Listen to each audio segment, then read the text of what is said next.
నేను చెప్పకుండా మీ సమయాన్ని వృధా చేయకుండా మీ సబ్జెక్టులో పోనని చెప్పినాను. అట్లా కూడా మీరు వాళ్ళు చేసిన మంత్రులు మాట్లాడిన సమయాన్ని తీసేసినా కూడా మీకు 1:15 అవకాశం ఇచ్చాను. ఉన్నది మా దగ్గర, టైం తీసుకోండి, రికార్డ్ అయిన 1:15 మాట్లాడి మీరు.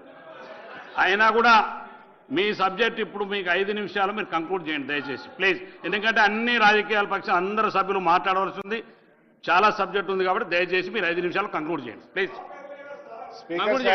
స్పీకర్ సార్, అక్కడ కమిషన్ ముందు మాకు న్యాయం చేయలేదు, ఇక్కడ మీరు కూడా చేయకపోతే ఎట్లా సార్? ఒక్కటే రిక్వెస్ట్ స్పీకర్ సార్, ఇగో 650 పేజీల రిపోర్ట్ ఇచ్చిండ్రు. 650 పేజీల రిపోర్ట్ మీద గంట సేపటి ఎట్లా పూర్తి అవుతుంది సార్? మీరు మాట్లాడండి. ఇంకోటి సార్, స్పీకర్ సార్, 28 సార్లు ఇంటరప్షన్ అయింది సార్ నాకు. 28 సార్లు. ఉత్తమ్ గారు 8 సార్లు, వెంకటరెడ్డి గారు 2 సార్లు, శ్రీధర్ బాబు గారు 5 సార్లు, పొంగిలేటి గారు 6 సార్లు, ముఖ్యమంత్రి గారు 3 సార్లు, జూపల్లి గారు 4 సార్లు. ఎందుకు మళ్ళీ దాని వెనుకదీస్తారు? మీరు మాట్లాడి మీకు చాలా sir. My submission with you sir, my submission with you. ఒక్క హాఫ్ అన్ అవర్ ఇవ్వండి, ఒక హాఫ్ అన్ అవర్ బయట చెప్పుకోండి. మీరు మాట్లాడి ఒక్క హాఫ్ అన్ అవర్, మీరు కంక్లూడ్ చేయండి. Half an hour sir. Speaker sir, అయితే ఈరోజు పోలవరంది చెప్తూ వచ్చిన, ఎందుకు పోలవరం పేరు తేవాల్సిన అవసరం లేదు, ఎందుకు తేవాల్సి వచ్చిందంటే ఎవరైతే పోలవరం ప్రాజెక్ట్ కట్టినరో ఆయన నాయకత్వంలోనే 5 సార్లు అది కూలిపోయింది. ఆయనను తెచ్చి మేడిగడ్డ బ్యారేజ్ కు ఎన్డీఎస్ఏ చైర్మన్ గా రిపోర్ట్ ఇస్తే ఆ రిపోర్ట్ కున్న శాంటిటీ ఏంది అని నేను అడుగుతా ఉన్నా. ఆ రిపోర్టుకి ఏం శాంటిటీ ఉంటుంది అని అడుగుతా ఉన్నా అధ్యక్ష. ఇకపోతే అధ్యక్ష, మరి అదే పోలవరం విషయంలో మరి పోలేదు. మరి మన రాష్ట్రంలో కూడా అధ్యక్ష ఎస్ఎల్బీసీ కుప్పగూలింది, ఆయనకి ఎందుకు ఎన్డీఎస్ఏ రాదు? సుంకిశాల కూలింది, ఎందుకు రాదు? మన వట్టెం పంప్ హౌస్ మునిగిపోయింది, ఎందుకు రాదు? పెద్దవాగు ప్రాజెక్టు కొట్టుకపోయింది, ఆడికి ఎన్డీఎస్ఏ ఎందుకు రాదు? దాని మీద ఎందుకు కమిషన్లు వేయరు?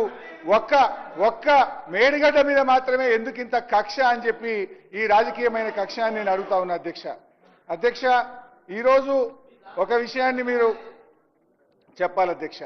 ఇవాళ ఉత్తమన్న కూడా అసెంబ్లీలో మాట్లాడుతూ ఒక ఆన్సర్ ఇచ్చాడు అధ్యక్ష. ఇది ఉత్తమ్ కుమార్ రెడ్డి గారు అసెంబ్లీలో ఇచ్చిన ఆన్సర్.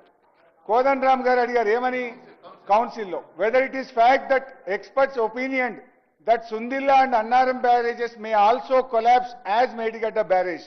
Uttam Kumar Reddy గారు ఆన్సర్ నో సార్, అంటే అన్నారం సుందిల్ల పర్ఫెక్ట్ గా ఉన్నాయి అని స్పష్టంగా చెప్పారు. అది ఆన్సర్ ఇన్ ద కౌన్సిల్, నాది కాదు. ఇకపోతే అధ్యక్ష ఎన్డీఎస్ఏ ఏం చెప్పింది?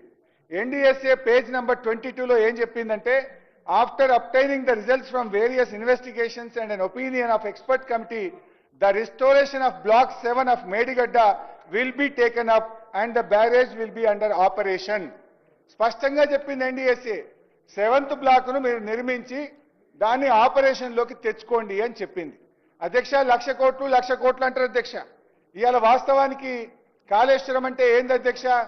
3 బ్యారేజీలు, 225 గేట్లు, 228 పియర్లు, 15 రిజర్వాయర్లు, 19 సబ్స్టేషన్లు, 21 పంప్ హౌస్లు, 203 కిలోమీటర్ల టనలు, 1531 కిలోమీటర్ల గ్రావిటీ కెనాలు, 98 కిలోమీటర్ల ప్రెషర్ మెయిన్, 141 టీఎంసీల స్టోరేజ్ కెపాసిటీ, 530 మీటర్ల ఎత్తుకు లిఫ్టు, 240 టీఎంసీల నీటి వినియోగం.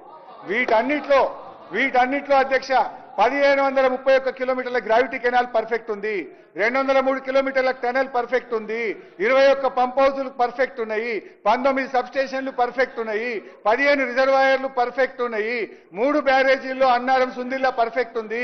మేడిగడ్డ బ్యారేజీలో 85 పియర్స్ లో 3-4 పిల్లర్లు కుంగినాయి. మేడిగడ్డ బ్యారేజ్ మనం పెట్టిన ఖర్చు ఎంత? మినిస్టర్ గారు. అధ్యక్ష, హరీష్ రావు గారు చెప్పిన దానికి, అంటే నీళ్లు లేకుండా ఇరిగేషన్ ప్రాజెక్ట్ ఉంటుందా?